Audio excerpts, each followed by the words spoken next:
Halo, perkenalkan nama saya Grace Basingka dari kelas 11 IPS 5. Saya berasal dari sekolah SMA Negeri 2 Mandau. Di sini saya akan menjelaskan tentang mitigasi bencana longsor. Sebelum saya akan menjelaskan tentang mitigasi bencana longsor, saya ingin menjelaskan tentang apa sih itu mitigasi.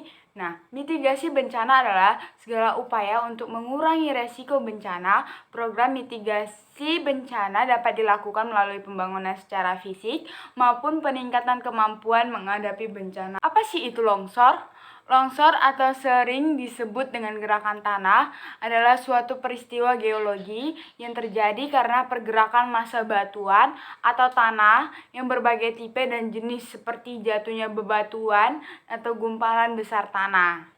Saya akan membagi 4 jenis mitigasi secara non-struktural, yaitu yang pertama adalah melakukan desiminasi tentang bencana longsor dengan media poster atau film. Nah, di diseminasi tersebut dapat dijelaskan tentang bahayanya cara-cara mencegah terjadinya longsor dan juga taktik strategis dalam menanganinya. Yang kedua, melakukan simulasi bencana dengan melibatkan stakeholder dengan yang terlibat dalam kegiatan. Contohnya itu seperti polisi, SAR, PMI, LSM, dan juga tentara dan lain-lainnya yang bersangkutan dengan kegiatan tersebut.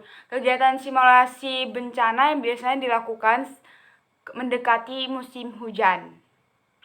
Yang ketiga, melakukan pemetaan sederhana identifikasi rumah yang memiliki tingkat kerawanan yang tinggi. Pemetaan tersebut biasanya dilakukan untuk mengidentifikasi kondisi masyarakat yang tinggal di kawasan longsor dan mempercepat proses evakuasi bila terjadinya bencana dan mempercepat distribusi bantuan jika terjadi bencana. Yang keempat itu adalah melakukan penanaman pohon di area yang gundul dan berlereng curam.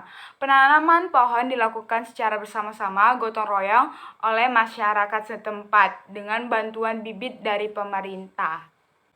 Mitigasi secara struktural akan saya bagi menjadi 5 bagian. Yang pertama yaitu membangun sistem pengembangan diri tentang bencana longsor dan memasang alat pergerakan tanah. Pemasangan EWS sudah dilakukan oleh pemerintah dengan kerjasama oleh Universitas Gadjah Mada, dan sedangkan alat pemantau gerakan tanah sudah dipasang oleh Badan Geologi. Pemasangan kedua alat tersebut dimaksud untuk meminimalisir korban jika terjadi bencana tanah longsor. Yang kedua, adanya pemasangan peringatan longsor di daerah yang rawan longsor. Biasanya itu dilakukan oleh polisi atau keamanan setempat, biar kalau ada orang yang lewat atau datang di daerah itu mengetahui bahwa daerah tersebut rawan sekali dengan longsor. Yang ketiga itu membangun jalan dengan konstruksi beton, beronjong kawat, dan membangun saluran air dan memperkuat lereng di sisi kanan kiri jalan dengan material beton. Pembangunan fasilitas umum tersebut dilakukan secara bergotong royong, pembiayaan dilakukan secara swadaya dan dengan membantu pemerintah setempat. Yang keempat itu membangun tempat untuk evakuasi. Biasanya masyarakat memanfaatkan musola, balai desa, dan juga sekolah sebagai tempat evakuasi sementara. Nah, jika terjadinya bencana, pemerintah bekerja sama dengan stakeholder untuk membangun tenda darurat dan dapur umum. Gunanya itu untuk bila adanya bencana alam atau bencana longsor susulan, masyarakat setempat bisa mengevakuasikan diri ke tempat yang lebih aman. Dan itu fungsinya untuk meminimalisir korban yang ada.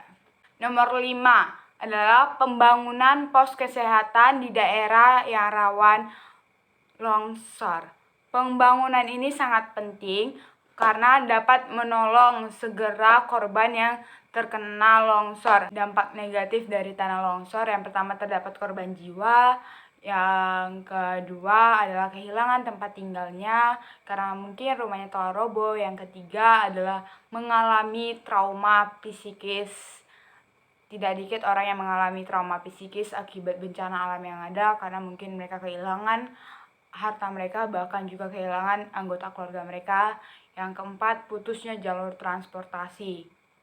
Dampak positif bencana longsor itu yang pertama adanya meningkatkan kesadaran diri agar tidak melakukan penebangan hutan, karena salah satu penyebab longsor adalah hutan gundul.